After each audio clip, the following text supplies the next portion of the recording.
besar adalah bersama dengan isteri. Itu sepakat semua mazhab tak boleh. Laki tak boleh bersama dengan isteri, isteri tak boleh bersama dengan suami. Jima' tak boleh. Dan juga dia muqaddimatul jima' juga tak boleh. Itu dua larangan yang dikongsi laki dengan perempuan sama. Itu pertama sekali. Yang kedua, ketika ihram, selain daripada tu kita cerita, ada dua jenis larangan ihram. Satu larangan ihram artinya yang kita buat kerana kita nak seronok. Maksudnya apa kita nak seronok? Kita pakai minyak wangi, lelaki pakai baju, pakai jaket, perempuan tutup muka dia. Ini semua dianggap istimta'. Kita buat kita seronok. Laki dia pakai kasut, itu semua istimta'. Kalau dia buat benda istimta', tak sengaja, tak apa. Kan kita tak sengaja kan, nak tidur tak sengaja, kita letak kepiah atas kepala. Lepas tu bukan nak tidur, bangun tidur, kita letak kepiah atas kepala. Sebab kebiasaan, memang selalu pakai kepiah. Jadi bangun tidur je nak letak atas kepala. Lepas tu tiba-tiba tersedar, lah dalam ihram rupanya dia pun boleh cabut. Dia tak sengaja, tak apa. Ataupun dia terpakai jubah, tak sengaja, tak apa. Larangan yang kedua, larangan yang bersifat itlaf, menghancurkan sesuatu. Apa yang kita hancurkan? Kita cabut rambut kita, kita hancurkan dia. Kita gigit kuku kita, kita telah menghancurkan dia. Ataupun kita pergi bunuh binatang liar di Mekah. Nampak unta cantik, kita pergi panah unta tu. Itu dikira membunuh dia, menghancurkan. Jadi semua yang menghancurkan, pantang larang ni sengaja ke tak sengaja ke kena dam. Sama ada sengaja ataupun tak sengaja. Kalau benda yang kita seronok, kita pakai kepiah, kita pakai minyak wangi, kita pakai kasut, kita pakai baju, itu semua kalau kita tak sengaja saja. Kalau sengaja, tak, kalau sengaja je kena dam. Tak sengaja tak kena dam. Kalau rambut Ustaz, kalau mani jatuh rambut, tuan-tuan, rambut dia masuk dalam kategori menghancurkan. Kalau kita duk, ada orang kan, dia setengah dia suka tarik rambut kan, pusing-pusing tangan tarik, pusing-pusing jari tarik. Dia memang suka macam tu. Dia tarik-tarik tercabut rambut dia.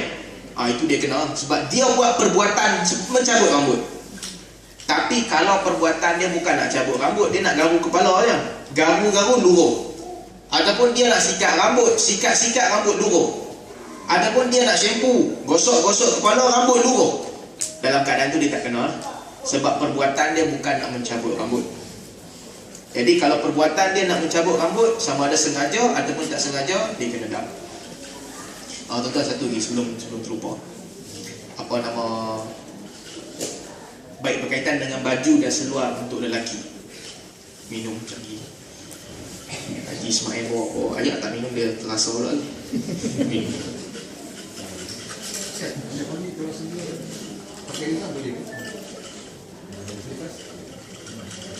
Baik, minyak wangi, apa yang Nabi buat? Nabi pakai sebelum Nabi mulakan ihram.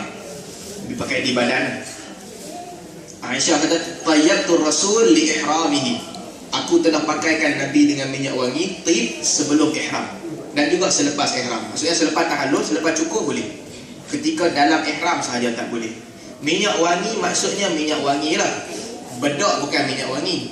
Shampoo, sabun tu semua bukan minyak wangi. Kalau benda tu wangi sangat, elakkan lah. Sabun Shokubutsu warna biru yang wangi tu, elakkan lah. Dia biasa-biasa cukup. Wet tissue anak-anak tu kita pakai tu untuk lap anak.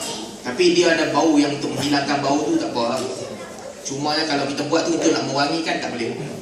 Wet tissue. Okey, balik cerita tentang baju tadi. Lelaki tak boleh pakai baju, tak boleh pakai seluar, tak boleh pakai kasut. Tujuan dia apa? Kata Al-Imam Al-Mawardi, tujuan dia tak pakai benda yang menjaga dia. Dia tak pakai benda yang dia masukkan tangan dia dalam tu, dia masukkan kaki dia dalam tu. Itu tujuannya. Jadi maknanya ketika ihram, kita serah kepada Allah. Kita tak perlukan bantuan lain. Kita tak perlu baju untuk tutup kita, kita tak perlu seluar untuk menjaga kita. Dia hanya ada kain je, dia pakai satu kain kat bawah, satu kain kat atas. Macam mana nak lipat kain, suka hati dia lah. Yang penting benda yang tak patut nampak, jangan bagi nampak je. Dia lipat lah macam mana dia nak lipat, tak ada siapa kacau dia. Itu faedah dia. Berjahit ke, tak berjahit ke, itu bukan isu lah. Kalau dia pakai kain ihram tak berjahit, tapi dia stapler, Dia stapler siap-siap bagi cukup-cukup jadi macam baju Superman tu kan. Dia lari pun memang tak keluar. Dia dah stapler cukup dah. Itu tak boleh. Walaupun tak berjahit. Sebab itu bukan lagi kain ihram. Itu dah jadi baju yang dia jual. Kain bawah ni sama juga. Dia buat belahan, dia tutup cukup cantik. Macam dia buat seluar dah. Itu pun tak boleh. Walaupun tak berjahit. Orang suka pakai apa ni? Pin kecil-kecil kan. Dia bubuh pin merata. 30 pin satu badan dia bubuh. Kiri, kanan, bawah, atas, tercucuk kulit-kulit semua sekali. Dia bubuh pin sungguh-sungguh. Itu pun elakkan lah. Sebab dia telah mengubah maksud ihram. Maksud ihram kita dengan Allah, kain ni kita letak itu je. Kita tak perlu dah kereta, kita tak perlu rumah, kita tak perlu motor, kita tak perlu baju ihram nak tutup, baju nak tutup kita. Itu maksudnya. Kita dengan kain itu sahaja. Jadi hukum tu kena jelas. Kalau kain ihram, dia jahit renda kat tepi. Dia buat renda macam tudung tingkap tu tepi kain ihram. Tapi dia pakai, dia letak je. Dia tak pakai macam baju. Itu tak apa. Walaupun berjahit. Sebab dia bukan pakai. Tuan-tuan ni kena jelas kan. Nanti orang tanya, jam tangan berjahit tak apa ke? Jam tangan berjahit tak apa lah. Selipar berjahit tak apa ke? Selipar berjahit pun tak apa. Kain ihram berjahit tak apa. Kain ihram berjahit pun tak apa. Cumanya jangan pakai. Kita malam-malam sejuk kan. Sekarang tak sejuk ni, bulan 1 nanti sejuk lah. Kita malam-malam kita sejuk, kita ambil jaket, kita tutup atas badan kita. Itu kena dam tak? Dia baju, tapi tetap tak kena dam. Sebab kita bukan pakai dia. Kita sekadar meletakkan dia. Jadi yang dilarang baju, seluar dan kasut. Untuk lelaki. Selain daripada itu tak ada masalah. Saya ingat kita lagi lebih 10 minit ni, kita kalau ada soalan, kita buka soalan sikit sebelum berhenti insyaAllah. Dekat Safa, kita lampu hijau. Ada bacaan khusus ada. Antara Safa Marwah, lampu hijau, tak ada bacaan yang khusus dalam hadis. Kita boleh baca apa sahaja.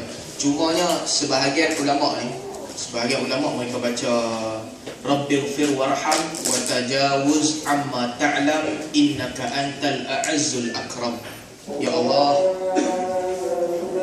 ampunkan aku dan rahmati aku, ampunkan dosa-dosa aku yang Rabbighfir warham, ampunkan aku dan rahmati aku, wa tajawuz amma ta'lam, benda-benda yang engkau tahu aku tak tahu, engkau lebih kuranglah maafkan aku.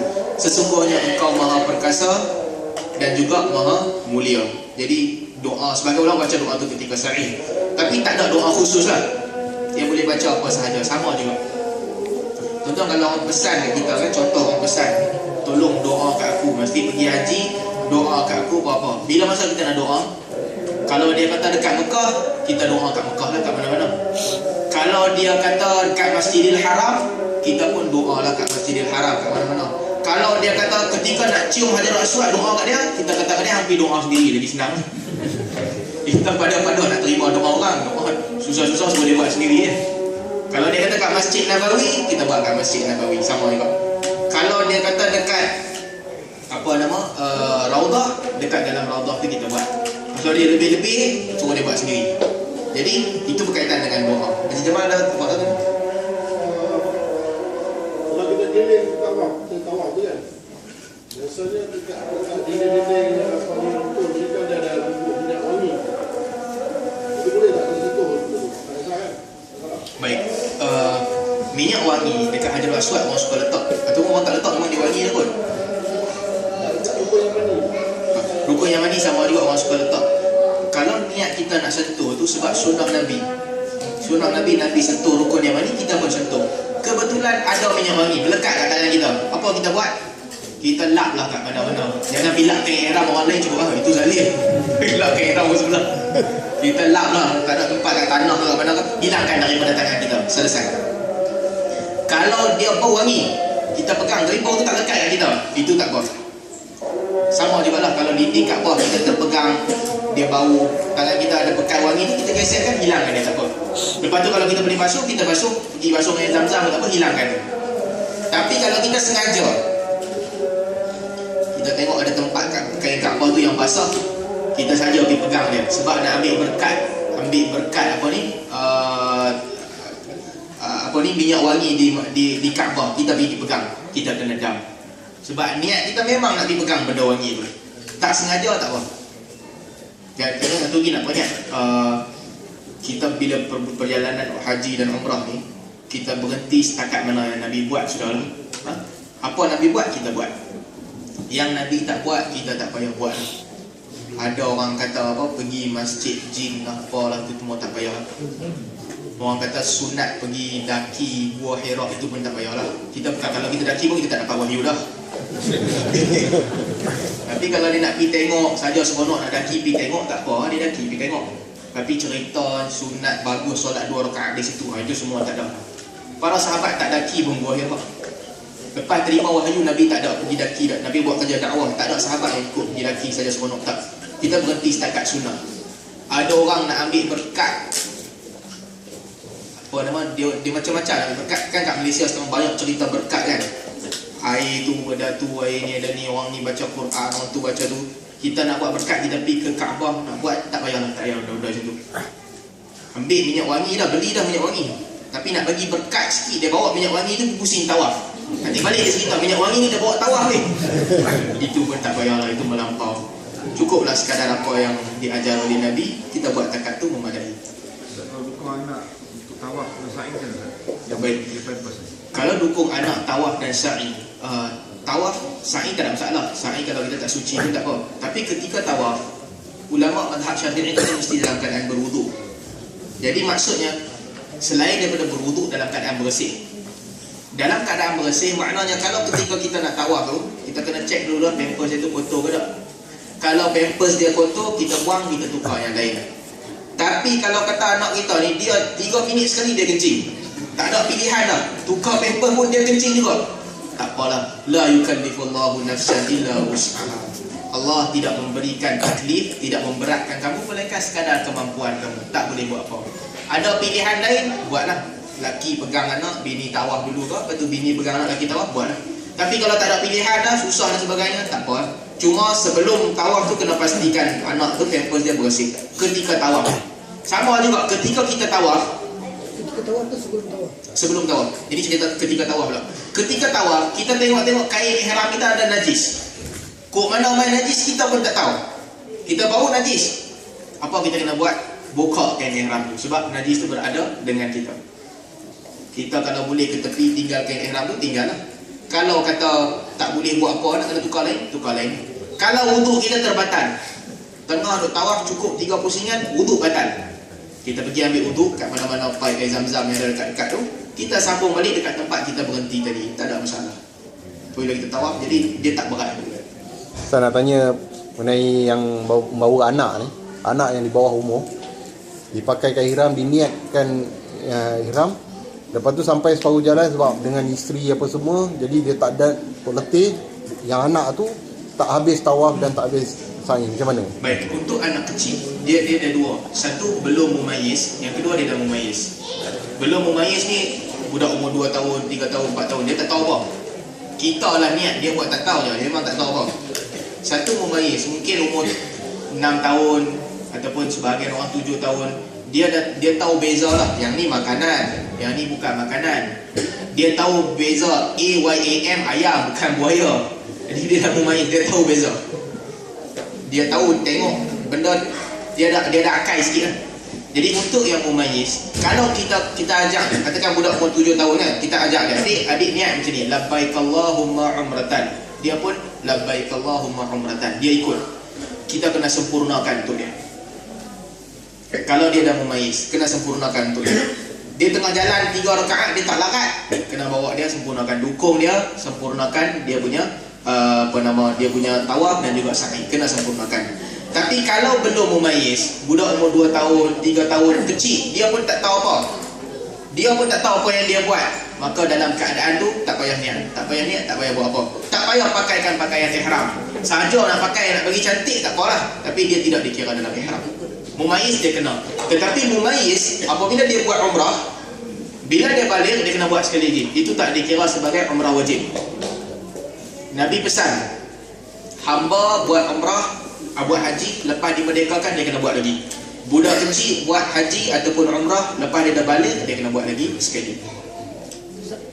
Kalau kadang-kadang yang mumayyiz, wajib kedua niat ihram. Okey, yang mumayyiz dia wajib niat ihram. Kita kena ajarkan dia. Kita ajar dia labbaik Allahumma umratan, dia pun labbaik Allahumma Kalau umratan. masuk Mekah memang dia wajib Dia tak wajib. Dia tak, kalau dia tak nak buat, dia tak boleh buat. Taklif tidak ada pada orang yang belum balik.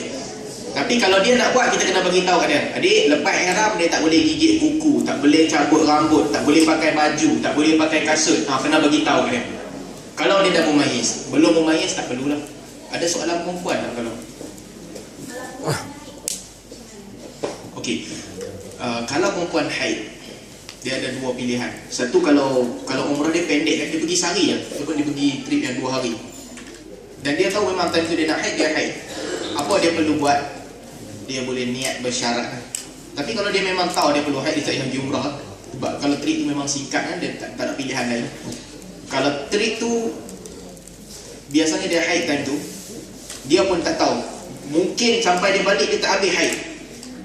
Sampai dia balik dia takkan habis haid. Apa dia buat? Dia niat bersyarat. Ketika dia ihram, dia niat fa mahalli minal ard haitsu habastani. Ya Allah, apabila Engkau tahan aku, dekat situlah terbatalnya ihram aku. Dia niat bersyarat. Maksudnya bila ada habis, ada benda yang tahan dia keluar daripada ihram dia. Tetapi kalau dia haid dan dia duduk lama, 5-6 hari di Mekah, dia ada pilihan nak teruskan, dia buat macam biasa. Niat ihram, masuk Mekah. Cuma perempuan haid tak boleh tawaf. Tak boleh tawaf maksudnya tak boleh sa'i juga lah. Sebab sa'i selepas tawaf. Jadi dia tak boleh tawaf, tak boleh sa'i. Dia niat ihram macam biasa, dia masuk Mekah, dia tak boleh solat juga lah. Jadi apa yang dia buat? Dia tunggu sampai dia habis haid. Bila habis haid, sempurna haid dia mandi, baru dia tawaf, sa'i dan pendekkan rambut dia.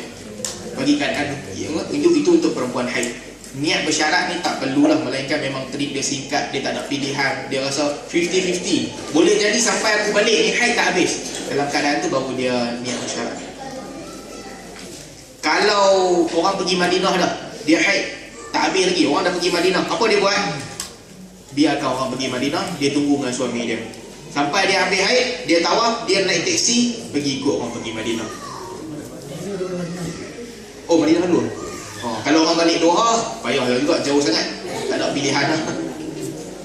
Kalau dia sampai Madinah, dia boleh 3 hari, 4 malam di Madinah. Okey, dia duduk Madinah, dia duk rasa kalau aku stay lagi 2 hari ni memang haid datang. Apa dia buat? Dia tinggalkan orang di Madinah, dia datang ke Mekah, sempurnakan umrah dia dulu. Maksudnya selagi ada pilihan, dia kena sempurnakan dalam keadaan tak haid. Tuan-tuan, transportation Mekah ke Madinah ni mudah kan? Kalau tak naik bas mudah, boleh naik teksi, boleh naik, bukan teksi lah, dia ada van, boleh naik motor, macam-macam dia naik. Jadi dia mudah, ikut flexibility. Masa bila dia rasa dia tak haid, masa tu orang lain duduk kat Madinah kan, dia datang siap-siap ke Mekah, dia sempurnakan haji dan juga umrah. Dia sempurnakan umrah. Okey kot. Jadi sehat, kita tak nak apa-apa, kita berhenti.